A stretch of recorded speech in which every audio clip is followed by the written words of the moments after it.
Students, Gurugram के YouTube channel में आपका स्वागत है। हम अध्ययन कर रहे थे बीएड के टीचिंग सब्जेक्ट नागरिक शास्त्र में। तो आगे अपना विषय ये है कि विद्यालय जो पाठ्यक्रम है, विद्यालय पाठ्यक्रम में नागरिक शास्त्र सब्जेक्ट की आवश्यकता क्यों है, उसका महत्व क्या है। तो आज का जो विद्यार्थी है, आने वाले समय में कल का देश का नागरिक है। वो बालकों को, विद्यार्थी को श्रेष्ठ बनाने के लिए हमें नागरिक शास्त्र की आवश्यकता है। बालकों को शिक्षण संस्थाओं, कर्तव्यों, आचरणों, व्यवहारों आदि क्रियाकलापों सभी का बोध करवाना आवश्यक समझा गया है। सभी का ज्ञान व्यक्ति को, बालक को होना चाहिए, जिससे आगे चल करके वो भारत का श्रेष्ठ आदर्श नागरिक बनता है।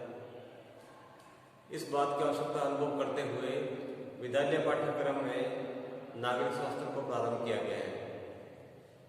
विभिन्न शिक्षा शास्त्रियों ने अलग अलग बातें कही हैं नागरिक शास्त्र विषय के बारे में। नागरिक शास्त्र में समाज, राज्य एवं संविधान, इन सभी का अध्ययन किया जाता है। नागरिक शास्त्र को अपनी सरकार बनाने का अधिकार भी होता है नागरिकों को, क्योंकि नागरिक ही सरकार बनाते हैं। अपना मत देकर के जिस पार्टी का चुनाव करते हैं, वही आगे चलकर सरकार बनती है। उसे कर्तव्य अधिकारों की जानकारी इस विषय से प्राप्त होती है। प्रत्येक नागरिक को अपने कर्तव्य और अपने अधिकार की जानकारी नागरिक शास्त्र विषय से ही प्राप्त होती है। इस विषय से व्यक्ति प्रांत की, प्रांतीय, जातीय, राष्ट्रीय आदि संकीर्ण भावनाओं से ऊपर उठता है। प्रांत की, जातिवाद की, इन चीजों से ऊपर उठकर आगे चलता है। वसुदेव कुटुंबकम को आदर्श मानकर विश्व नागरिकता के बारे में विचार करता है। नागरिक शास्त्र शिक्षण द्वारा ही चरित्र निर्माण, सहयोग, वैचारिक भावना, सहनशीलता, धैर्य, परोपकार, ईमानदारी, सेवा, ज्ञान, नेतृत्व आदि गुण इसमें विकसित होते हैं। नागरिक शास्त्र का शिक्षण में बहुत ही महत्वपूर्ण स्थान है, क्योंकि ये चरित्र का विकास करता है, एक श्रेष्ठ नागरिक का निर्माण करता है। माध्यमिक शिक्षा आयोग ने एक प्रतिवेदन में लिखा है कि शिक्षा प्रणाली का योगदान ऐसा होना चाहिए जिससे नागरिकों में लोकतांत्रिक नागरिकों के दायित्वों को योग्यतापूर्वक वहन करने के लिए उपयुक्त प्रवृत्तियां, अभिवृत्तियां एवं चारित्रिक गुणों का विकास हो सके। भारत एक प्रजातंत्र देश है। प्रजातंत्रीय सरकार की मुख्य विशेषता यह है कि देश के प्रत्येक नागरिक के व्यक्तित्व का समान रूप से आदर किया जाता है। प्रजातंत्र सरकार वह जो प्रजा द्वारा चुनी जाती सरकार, उसका यही विशेषता है कि प्रत्येक नागरिक का बराबर का अधिकार है, उसे बराबर सम्मान मिलना चाहिए। वर्तमान युग तीव्र, गतिमान तथा नवीनताओं से परिपूर्ण है। वर्तमान आधुनिक जो युग है, बहुत इसमें तीव्रता है, बहुत नवीनताएं आई है। इस युग के नागरिक को अपना उत्तरदायित्व भली प्रकार से निभाने के लिए विवेकशील तथा आदर्श चरित्र वाले नागरिकों की आवश्यकता है, क्योंकि आज का समय आधुनिक युग है और नई नई तकनीकों का विकास हो रहा है, नए नए आविष्कार हो रहे हैं। ऐसे युग में क्या व्यक्ति को विवेकशील होना चाहिए, धैर्य रखना चाहिए और आदर्श चरित्र होना चाहिए। आदर्श चरित्र वाले नागरिकों के निर्माण का माध्यम जो है शिक्षा है। आदर्श नागरिक तभी बन पाएंगे जब वह शिक्षित होगा।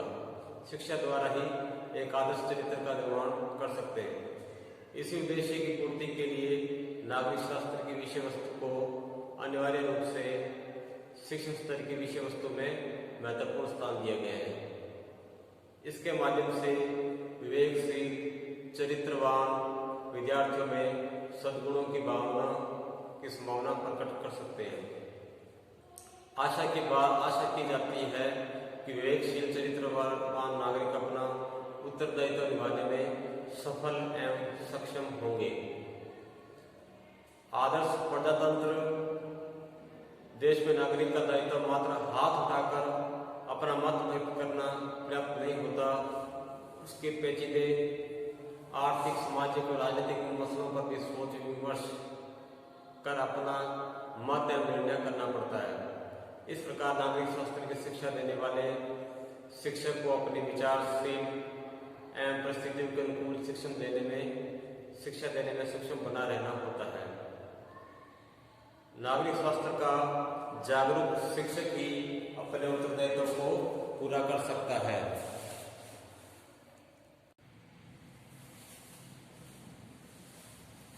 छात्रों के लिए नागरिक शास्त्र की क्या उपयोगिता है? तो पहला है नागरिकों को देश के उत्तरदायित्व के योग्य बनाना। नागरिकों को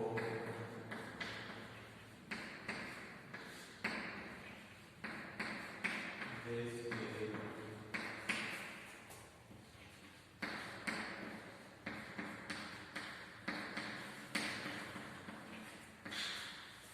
उत्तरदायित्व के योग्य बनाना।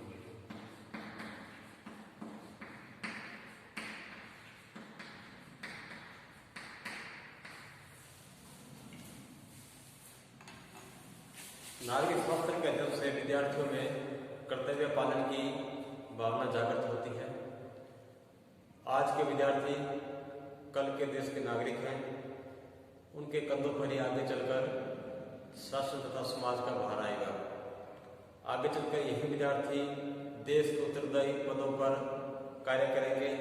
अतः राष्ट्र के भावी नागरिकों को सामाजिक गुणों तथा आदर्श नागरिकता की श्रेष्ठ शिक्षा प्राप्त होनी चाहिए। इन्हीं नागरिकों को एक श्रेष्ठ नागरिक होने की, एक आदर्श व्यक्तित्व का निर्माण करने की शिक्षा इनके पास होगी, तो ही ये आगे चलकर देश और समाज का भला कर सकेंगे या उनका विकास कर सकेंगे।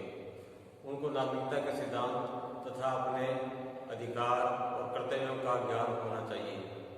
ये सभी बातें नागरिक शास्त्र के अध्ययन से संभव होती है। इस प्रकार नागरिक शास्त्र देश के भावी नागरिकों को तैयार कर राष्ट्र निर्माण में योगदान देता है। नंबर 2 है विचारों को वैज्ञानिक आधार प्रदान करना।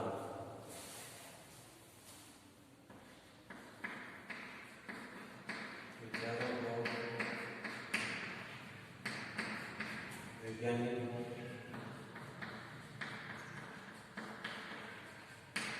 आधार प्रदान करना।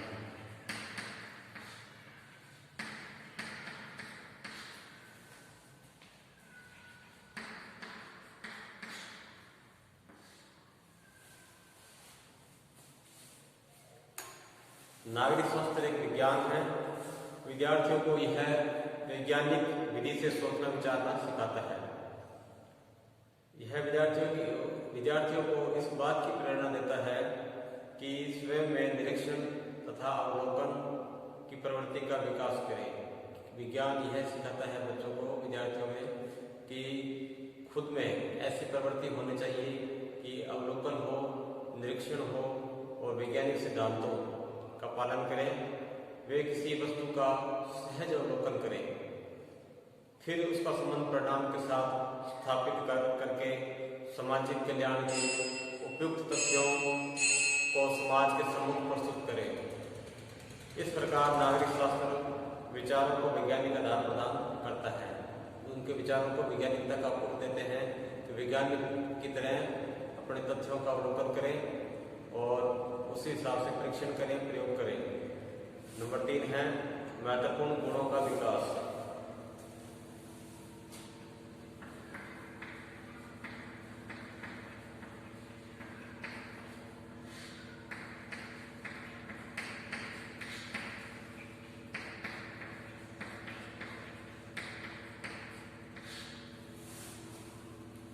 महत्वपूर्ण गुणों का विकास।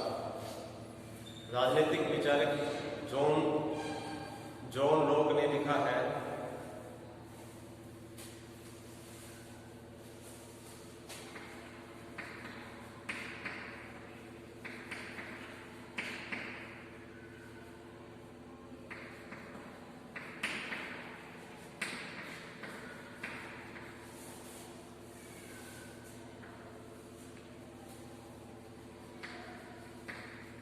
मनुष्य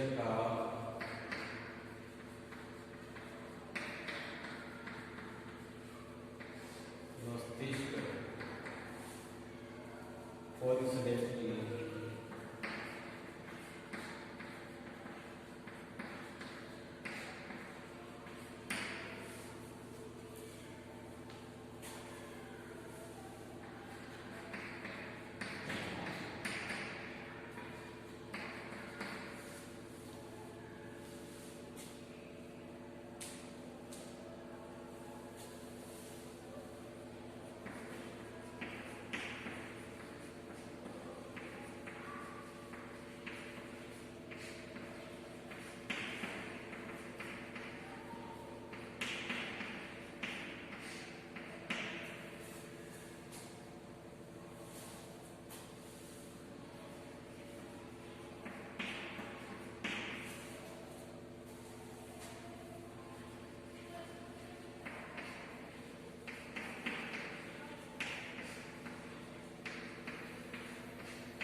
जॉन डॉल ने ये दिखाया है, मनुष्य का मस्तिष्क पोलिसलेट की भांति है जिस पर अनुभव की उंगलियां कुछ न कुछ लिखा करती हैं।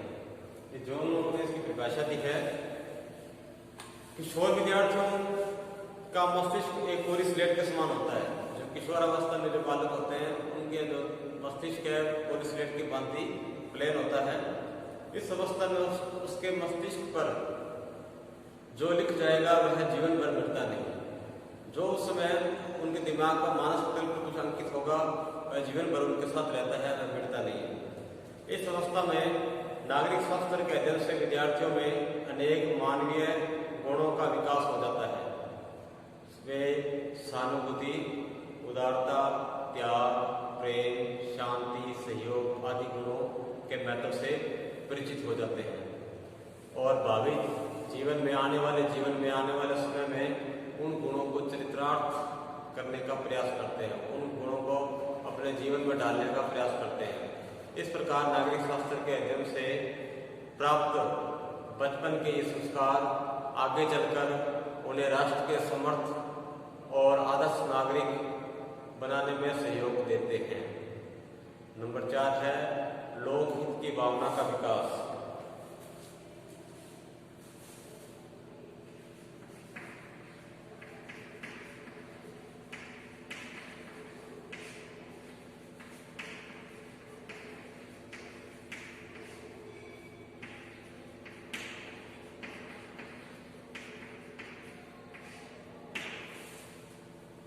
लोकहित की भावना का विकास। नागरिक शास्त्र का अध्ययन विद्यार्थियों को लोकहित की भावना से ओतप्रोत करता है। यह विद्यार्थियों को व्यक्तिगत स्वार्थ से उठकर लोकहित की भावना का अनुसरण करने का संदेश देता है। मतलब अपना स्वार्थ छोड़ करके परम हित, दूसरों के हित के लिए उनको संदेश देता है। वह विद्यार्थियों को सिखाता है कि उन्हें समाज सेवा एवं लोक मंगल के लिए पूरी तरह से तैयार रहना चाहिए। इसी में उनका और उनके समाज का कल्याण निहित होता है। नागरिक शास्त्र एक नूतन विकसित होने वाला शास्त्र है, नया विकसित होने वाला एक शास्त्र है। उसकी प्रभाव परिधि व्यापक है, फैली हुई है। उसकी परिधि चारों तरफ आज के हिंसा, रक्तपात, स्वार्थ लिप्सा आदि के युग में नागरिक शास्त्र का महत्व और बढ़ जाता है, क्योंकि आज का जो युग है उसमें ये हिंसाएं हो रही है, खून खराबे हो रहे हैं, स्वार्थ हर तरफ लोग स्वार्थ की तरफ रहते हैं। ऐसे समय में नागरिक शास्त्र का महत्व और ज़्यादा बढ़ जाता है, क्योंकि इसके होने की आवश्यकता जरूर है। अतः विद्यालय पाठ्यक्रम में महत्वपूर्ण स्थान होना चाहिए इसका। इस शास्त्र का अध्ययन से देश में योग्य शासक, देशभक्त, लोकनायक, समाज सेवक, आदर्श नागरिक उत्पन्न करेगा, जिसमें कोई संदेह नहीं। इनके अध्ययन से ही विद्यार्थी में इन गुणों का विकास होगा, वही आगे चलकर देश का विकास करेगा और अपने चरित्र को उत्तम बनाएगा। आगे हमारा ये रहेगा कि नागरिक शास्त्र विषय का विद्यालय के अन्य विषयों से क्या संबंध है। अन्य विषय और भी होते हैं विद्यालय में, इतिहास है, भूगोल है, विज्ञान के विषय हैं। इन सभी विषयों से नागरिक शास्त्र का क्या संबंध है। तो पहला अपना है हम चर्चा करते हैं इतिहास के साथ, नागरिक शास्त्र और इतिहास।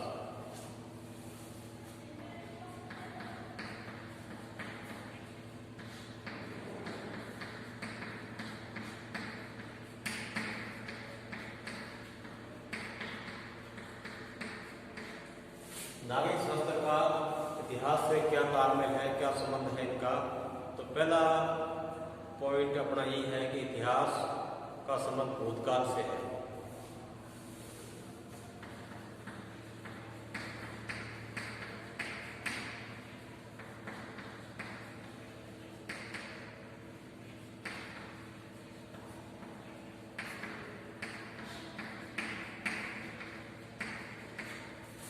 इतिहास का संबंध भूतकाल से है। मानव की युगों युगों से चलती आ रही गाथाओं का नाम इतिहास है। सभ्यता काल से लेकर के आज तक जो बीता हुआ कल है वह इतिहास माना जाता है। इतिहास समाज की सफलताओं और असफलताओं का बोध कराता है। वह मनुष्य के भूतकालीन सांस्कृतिक, धार्मिक, राजनीतिक, आर्थिक, सामाजिक जीवन का क्रम से वर्णन करता है। यह हमें विभिन्न प्रकार के सफलताओं और असफलताओं की जानकारी देता है। इस प्रकार इतिहास का संबंध क्या है? भूतकाल से, बीते हुए कल से। किंतु यह हमें भूतकाल का ज्ञान कराने के साथ ही भविष्य का आदर्श निश्चित कराने में भी हमारी सहायता करता है। और नागरिक शास्त्र नागरिकों में आदर्श मूल्य स्थापित करने का कार्य करता है। जैसे इतिहास भूतकाल के बारे में बताता है और आने वाले समय में एक आदर्श नागरिक कैसे बना जा सकता है, इसकी जानकारी हमें इतिहास देता है। यही नागरिक शास्त्र का उद्देश्य है कि एक अच्छे नागरिक का निर्माण हो। ये दोनों आपस में तालमेल करते हैं।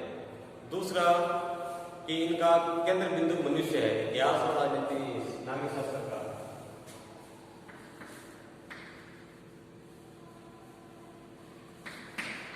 दोनों का केंद्र बिंदु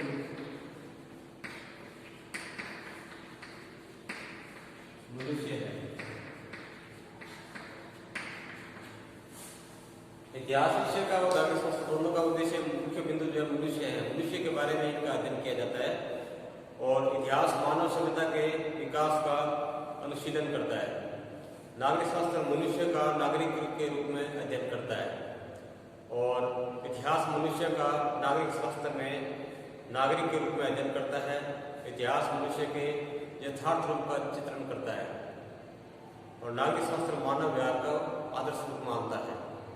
इस प्रकार इतिहास और नागरिक शास्त्र दोनों एक ही सिक्के के दोनों दो पहलू हैं, जिनका केंद्र बिंदु जो है मानव है। मानव का ही इसमें अध्ययन किया जाता है और ये दोनों में से मनुष्य को निकाल दिया जाए तो दोनों शास्त्र अर्थहीन हो जाएंगे। इतिहास में अगर मनुष्य को बाहर निकाल दिया जाए या नागरिक शास्त्र में मनुष्य को अलग कर दिया जाए तो दोनों जो है विषय जो है दोनों शास्त्र विषय अर्थहीन हो जाएंगे। तीसरा है इतिहास नागरिक शास्त्र की प्रयोगशाला है।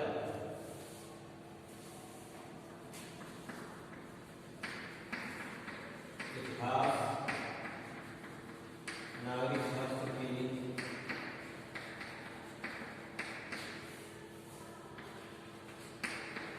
प्रयोगशाला।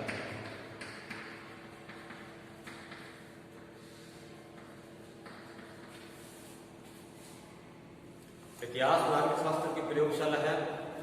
यह नागरिक शास्त्र के सिद्धांतों की परीक्षा, प्रयोग और परिमार्जन ये करते हैं। इतिहास हमें महत्वपूर्ण घटनाओं से अवगत कराता है। अतीत के प्रकाश में हम वर्तमान की संस्थाओं को समुचित मूल्यांकन कर सकते हैं। इतिहास हमें यह बताता है कि विभिन्न संस्थाओं का कैसे विकास हुआ, प्राचीन संस्थाओं में क्या दोष थे, उनके क्या परिणाम हुए और उनमें क्या परिवर्तन किए गए। ईर्ष्या, द्वेष, कलह से असहयोग ने हमारे वर्तमान को दोष रहित बनाया हुआ है। अतीत को कैसे विकट किया इन चीजों ने, हाँ, उससे हम किस प्रकार शिक्षा ग्रहण करके वर्तमान को इन दोषों से दूर कर सकते हैं।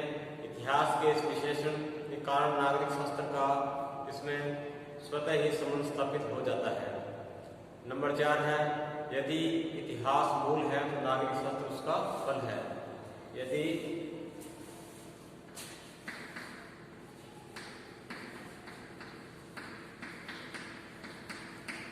इतिहास मूल है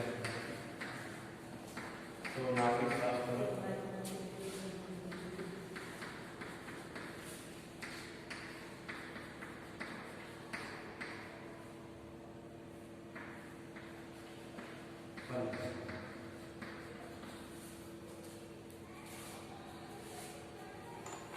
अतीत की आधारशिला पर ही वर्तमान का भवन निर्मित होता है। इतिहास अतीत का अध्ययन कराता है और नागरिक शास्त्र वर्तमान का। मानव समाज के आधुनिक संस्थानों के समुचित ज्ञान के लिए हमें उनके प्राचीन का ज्ञान होना आवश्यक है। इस प्रकार नागरिक शास्त्र जो है इतिहास का फल है, क्योंकि मूल तो इतिहास है। नागरिक शास्त्र जो है आने वाले समय का इसका प्रतिरूप है। और इतिहास को एक दूसरे से अलग कर दिया जाए, राजनीतिक शास्त्र, नागरिक शास्त्र और इतिहास को अगर एक दूसरे से अलग कर दिया जाए तो एक पंगु के समान हो जाएंगे। नंबर 5 है नागरिक शास्त्र भावी इतिहास का निर्माता है।